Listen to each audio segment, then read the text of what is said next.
må Jesus hjelpe meg å si det som skal.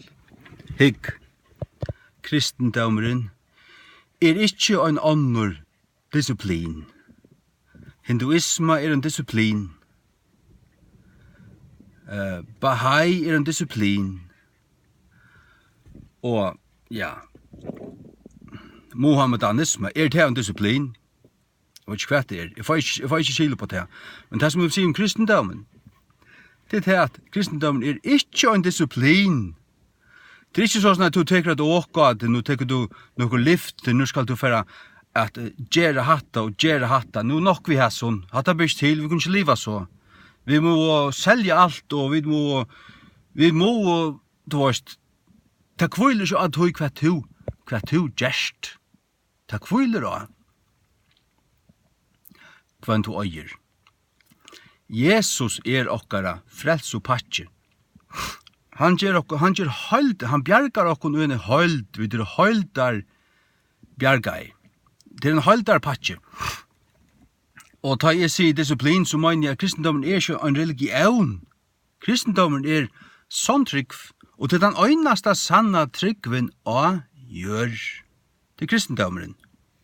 Kristentryggven. Johannes 8:12 sier, men så mange som tåg i møte honom, tøymon gav han mått til å være godsbøten. Tøymon som tåg i møte honom, tøymon som tåg i møte Jesus, til tøyre gjev han mått, kraft, og myndløyga og ratt, tilligger det bor alt ujas nær, men mått til å være godsbøten. Tøy at han gjev okkon høyla i andan. Han brøyder okkon, veit det, at de som vantryggvande, de suttja det av tøymon. Sånn og tryggvande, de som liva som de øya, de suttja det også i egen, de suttja det i ansikten, det sast åkon, at vi heva nekka anna som de ikke heva, til luiv og jokkon. Luiv. Men vi skulle omgang lette til kasta skugga av sannløyganar til at kristendommen hever nøkker ring ombå. Kristendommen hever noe ring på, til å si at folk som kallar seg kristen, men slett ikke livet samsværende. Det stender sånn grunn 5, at vi sender på og Kristi sted. Og vi anmenner heimen, og vi sier, være til sått vi god. Vi sender på.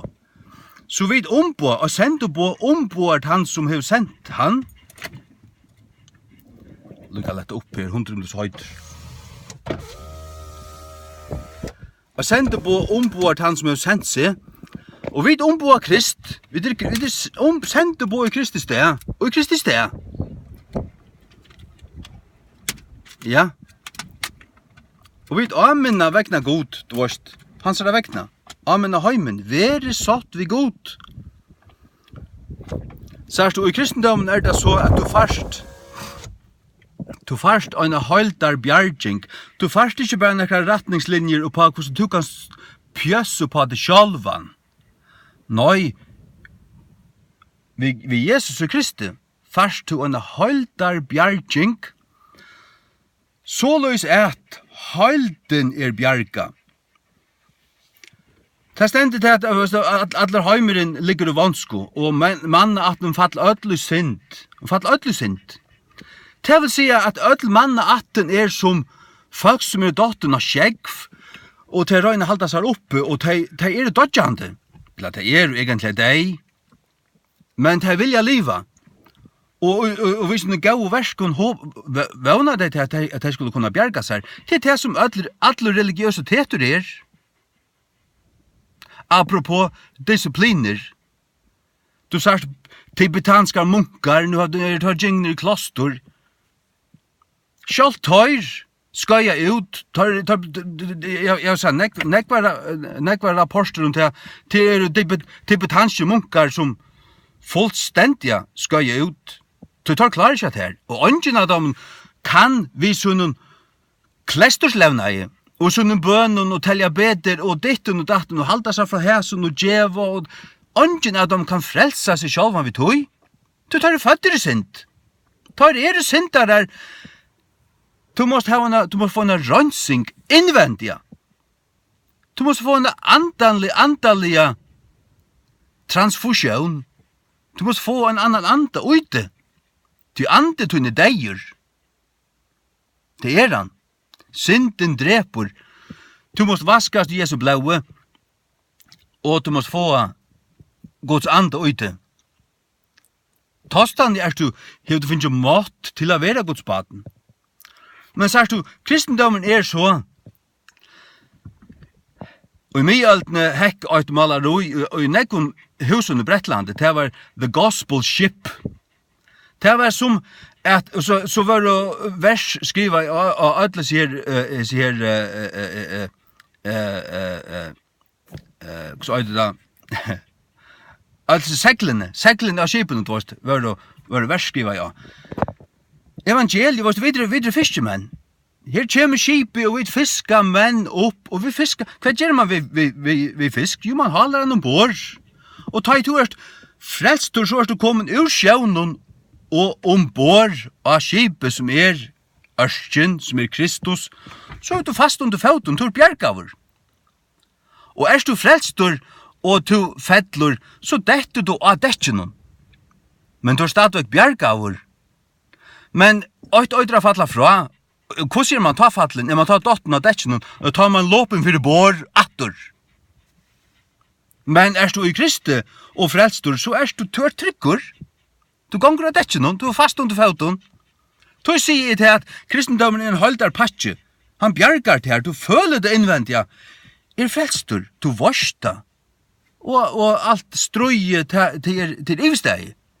Til Kristus gjør det strøye, han vann strøye av Golgata-krosset.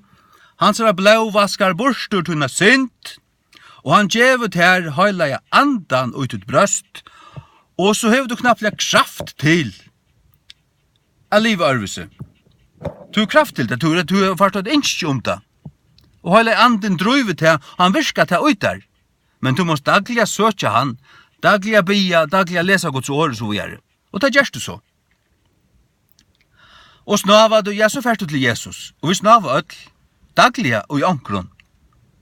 Nå, det som jeg vil si at det klestorslevnavur og alt, det som man snakker vid, det sier at til Kristu, til nekva du kunne, til alle fleste at du kunne, til drakka som vid, det kan godt være at det passar. Det kan godt være at det passar. Men sannløgjen innanfyrir en annar. Det vita vid. Jeg skal ikke føre rausa mer av noen plettfruen løyve, men jeg røyne. Og det mot ikke, det mot stavnhalt. Dagliga. Man øyer ikke rausa seg. Det vil jeg heller ikke gjøre. At jeg bedre enn ekkert, det jeg slett ikke. Men til en holdar bjerging, jeg finner jo en redningsvest, men jeg faktisk halar, jeg halar ombord. Halar ombord. Kom nu ombord, kom. Kom ombord av Krist. Du bjørsja liva, hva skal det vit?